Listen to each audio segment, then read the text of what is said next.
The whiteboard marker was still in my hand when I realized I had just challenged a Deathworld girl to fight me in front of the entire class, and I had no idea what I had done. My name is Vexthara, and I am Krillian. We come from a world where the air is soft, the seasons are gentle, and no one has raised a hand in anger for 300 years. I tell you this so you understand how confident I was standing in that classroom, and how quickly that confidence disappeared. It started with a simple assignment. Our teacher, Professor Doran, a tall Granuvian with silver eyes and a calm voice, asked each student to draw one symbol that represented strength on their homeworld. Simple enough. A picture, a doodle, nothing more.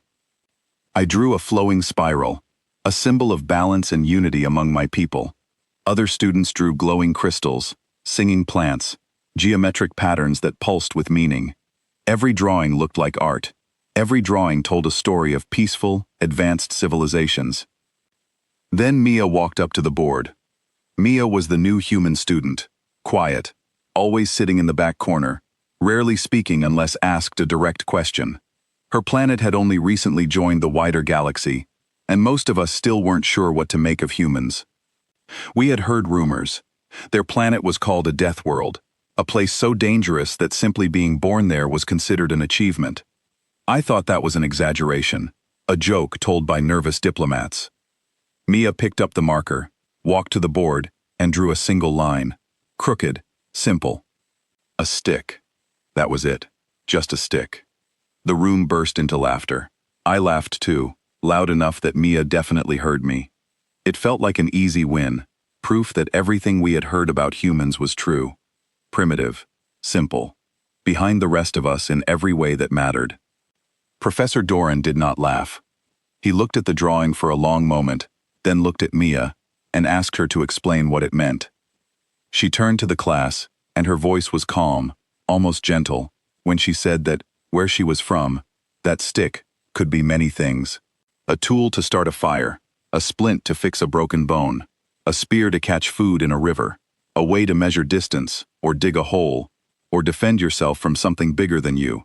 She said it depended entirely on who was holding it, and what they had already survived to get there. I should have stayed quiet. I did not.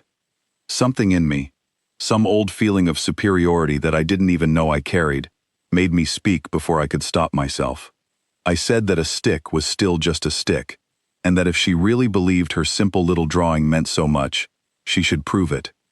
I said something like, "Go ahead, beat me with your stick," and I smiled when I said it, the way you smile when you already believe you've won. The whole class went quiet.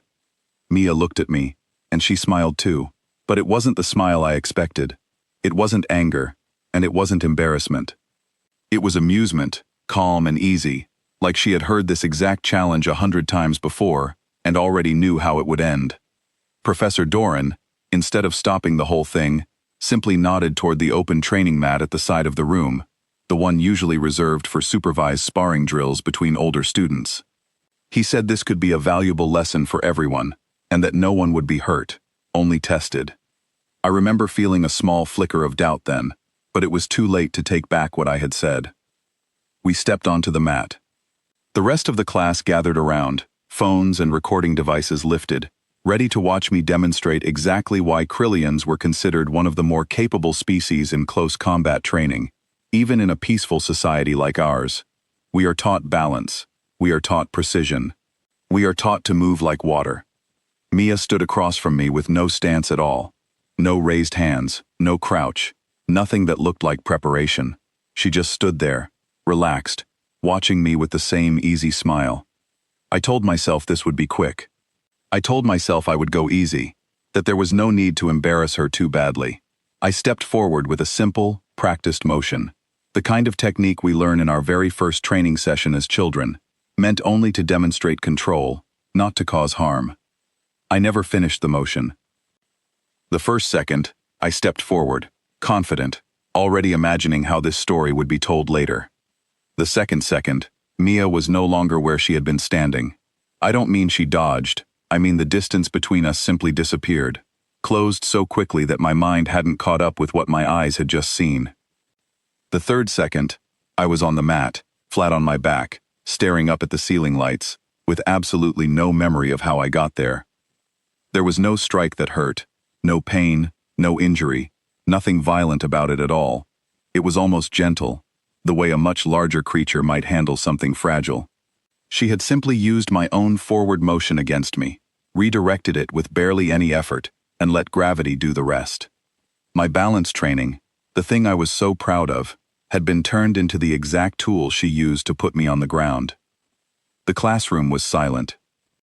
Mia stepped back immediately, not even breathing hard, and offered me her hand to help me up. She said something simple, something like, "Good match," and there was no mockery in her voice at all. If anything, she sounded almost apologetic, like she hadn't meant to make it look so easy. I took her hand and let her pull me up, and for a moment, I just stood there, trying to understand what had just happened to me. My mind kept replaying those 3 seconds, over and over, trying to find the exact point where I lost control of the situation.